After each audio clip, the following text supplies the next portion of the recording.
Hello, bienvenue à toi dans cette toute nouvelle vidéo. J'espère que tu vas bien, que tu passes une bonne journée, que tu t'es levé de la meilleure des manières.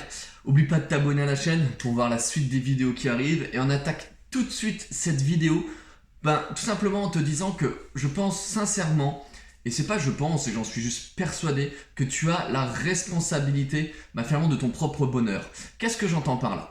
On va rentrer un petit peu plus dans les détails. En fait, si tu veux, suivant l'attitude que tu vas avoir avec les personnes autour de toi, suivant le comportement que tu vas avoir avec toi-même aussi, bien entendu, en fait, tu vas influencer un petit peu ton entourage. Le fait d'influencer un petit peu ton entourage fait que cet entourage peut te rendre malheureux, mais toi, tu ne t'en rends pas compte. Je vais m'expliquer tout de suite et reste bien jusqu'à la fin de la vidéo parce que je pense vraiment que ce que je vais te dire, ça peut te servir. En fait, je vais te prendre mon exemple personnel.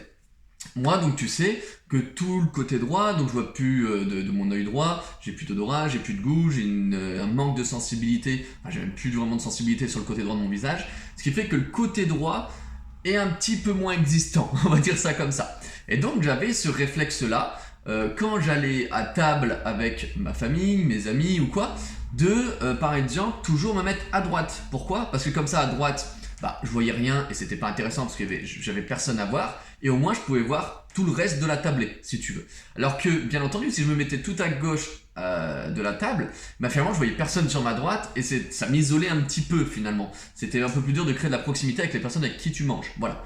Donc en fait j'avais ce réflexe là de très rapidement me mettre à droite, mais par chance j'ai aussi ce réflexe de pas trop forcément ouvertement en parler. C'est-à-dire qu'en fait à chaque fois je faisais pas tout un plat de me dire que je voulais absolument la place à droite. Je l'ai jamais fait, vraiment. C'est-à-dire que ça m'a vraiment protégé. Et pourquoi ça m'a protégé ? Parce que qu'est-ce qui se serait passé si je l'aurais fait ?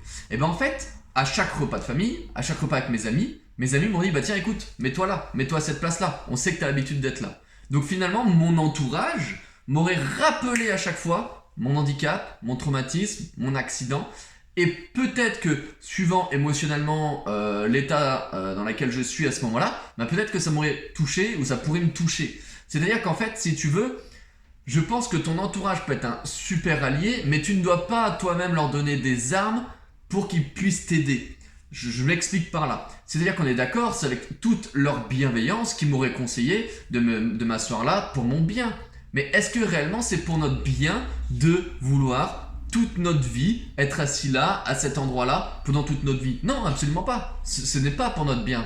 Je pense que toi aussi dans ta situation, je ne sais pas le handicap que tu as, je ne sais pas le traumatisme que tu as vécu, mais je pense qu'aussi dans ta situation, tu vois vraiment ce que je veux dire et qu'il y a des choses que tu préconises à ton entourage pour ton bien-être dans un premier temps, mais si tu réfléchis un petit peu, tu vas vite comprendre que ce n'est pas forcément pour ton bien-être plus tard.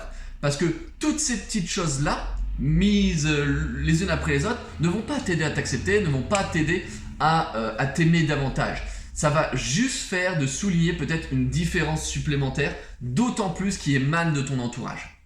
Alors en soi, ça peut être aussi pris très positivement, mais ça reste quand même délicat d'accepter que toute notre vie, on va devoir faire ça ou faire ça, alors qu'on n'est pas obligé. Je te parle pas de quelque chose que tu es obligé de faire parce que c'est vraiment propre à ton handicap et tu n'as zéro choix. Je te parle vraiment de quelque chose que tu n'es pas obligé de faire mais que tu le fais par confort. Et tu vois, la nuance, elle est vraiment grande là-dessus.